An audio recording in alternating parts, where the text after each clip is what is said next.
কি করছো ভাই বা কেমন আছো ভাই নাকি? এই তো ইন্টারভিউ দিচ্ছি, ভালো আছি। আপনি কেমন আছেন? এরপরে কি আসছে আপনার? পিনিক ছবি আসছে।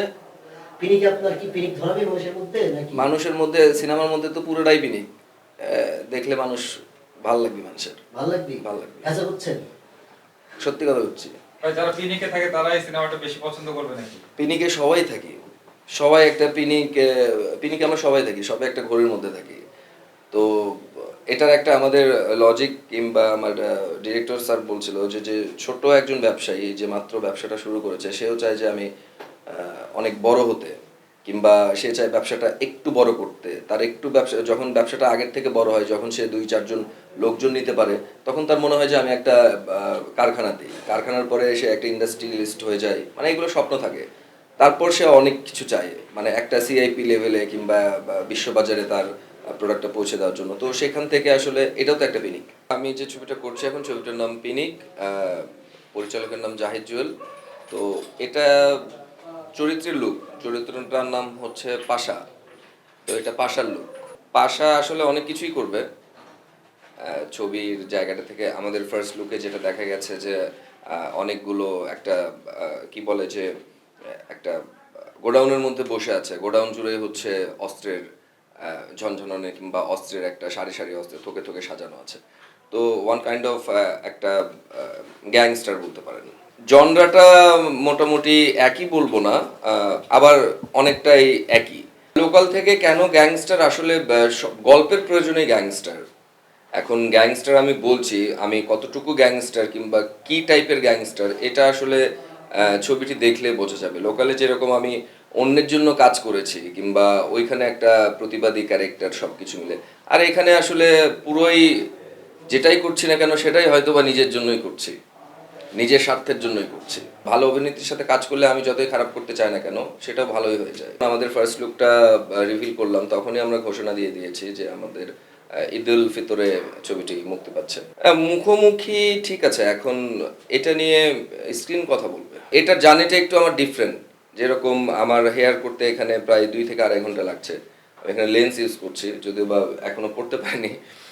তারপর হচ্ছে একটা এলিমেন্টস আছে, খুব সুন্দর একটা ক্যারেক্টার আছে, যেই ক্যারেক্টারটা আসলে স্ক্রিনে খুব ভাল লাগবে, সেই ক্যারেক্টারটাকে রেডি করতেও আমাদের অনেক টাইম লেগেছে। তো এটা অনেক লম্বা একটা জার্নি। এটা পুরো টিমেরই একটা খুব লম্বা একটা কষ্টকর জার্নি বলবো, আবার ঠিক ততটাই সুখের। আমাদের গ্রুমিং ইনস্ট্রাক্টর ছিল আশিস খন্দকার। উনি প্রায় আমাদের 1 মাসের উপরে আমরা হচ্ছে ক্লাস করেছি ওনার কাছে, ক্যারেক্টারাইজেশনের জায়গাটা থেকে। তো এটা এর আগে আমি করিনি।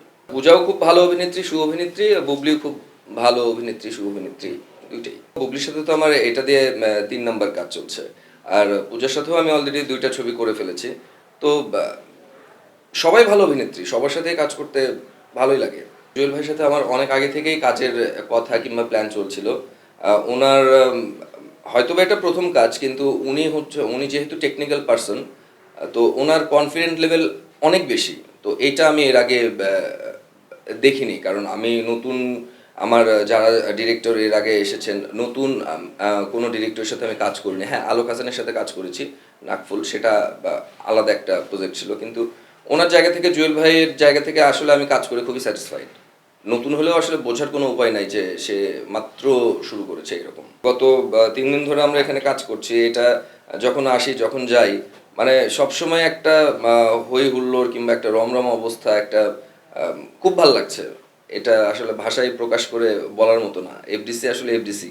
তো এখন কাজ কম হচ্ছে কিংবা বেশি হচ্ছে, আবার যে হচ্ছে, শুরু হচ্ছে, সব কিছু মিলে সবাই, মানে আমরা যেটা চাই যে কাজের সংখ্যা যদি বাড়ে, তখনই তো আসলে এফডিসির জায়গাটা থেকে আরও রমরমা হবে। 2-3টা, যেরকম আমি প্রথম দিন যখন শ্যুট করি, আমার পাশের ফ্লোরে হচ্ছে ইফতেখার চৌধুরী শ্যুট হচ্ছিল, একটা টিভিসি শ্যুট করছিল। এই যে আর্টিস্ট কিংবা হচ্ছে টেকনিশিয়ানরা আসছে, খবর নিচ্ছে, এটা না অন্যরকম একটা ইয়ে দেয়, ভালো লাগা কাজ করে না যখন। এটা তো ফিক্সড করে না। আমার যেহেতু আমি এই জনরাতেই কাজ করে যেতে চাই, মেসি জনরা কিংবা কমার্শিয়াল জনরা, যখন যে ছবিটা আসছে, সবার ছবি দেখা হয়, সবার ছবি ভালো লাগে। হ্যাঁ, আমার ক্যারিয়ারে, আমার এখন পর্যন্ত, এটা আমি স্বীকার করি, আমার ক্যারিয়ারে এখন পর্যন্ত কোনো হিট ছবি নাই, কিন্তু আলোচিত ছবি আছে। আলোচিত ছবি আর হিট ছবির মধ্যে আর পার্থক্য তো অবশ্যই আছে।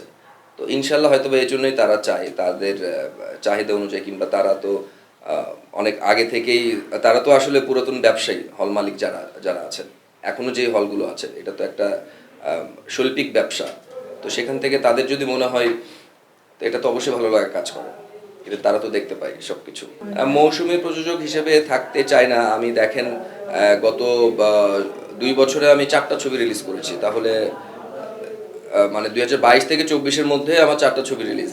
তালাশ, যা পাখি বলো তারে, লোকাল, লিপস্টিক। তো 4টা ছবি কোন প্রযোজনা প্রতিষ্ঠান রিলিজ করেছে এটা আমি বলতে পারবো না। এখন একটু ব্রেক, নিজের জায়গাটা আরেকটু শক্ত করি, কিংবা আরেকটু মার্কেটটা বুঝি, দেন আবার হয়তো বা কোনো না কোনো সময় অবশ্যই আসবো। না, হতাশা কাজ করবে, হতাশা তো থাকবেই, কিন্তু আবার ওইটা কাভারও হয়ে যায়। যেরকম কিছুদিন আগে খুব বেশি হতাশ ছিলাম, এখন আবার সেই হতাশাগুলো কেটে গেছে। আসলে নিজের জায়গাটা নিয়ে আমি যখন একটু পেছনে যাই, যখন আমার মন খারাপ থাকে, তখন আমি একটু পেছনে যাই, পেছনে যে দেখি যে আমার লাইফের পার্ট কিংবা লাইফের শেডটা কীরকম, এটা কি একভাবে যাচ্ছে, লিনিয়ারভাবে যাচ্ছে, নাকি এটা নন লিনিয়ার, নাকি কখনো একটু উপরে যাচ্ছে, কখনো নিচে নামতেছে। তো সেই বগুড়া থেকে ঢাকায় আসা, ঢাকা থেকে একটা মানে চলচ্চিত্র কি মিডিয়ার সবচাইতে বড় মাধ্যমই তো বলা হয় যে চলচ্চিত্রকে, সেখানে কাজ করা, ইভেন লোকজন প্রশংসা করছে, কাজের জন্য মানুষজন ভালোবাসছে, তো এটা তো একটা ব্যাপার। এলো খবরের কাগজ, নিখাত, নির্ভীক, নিরপেক্ষ।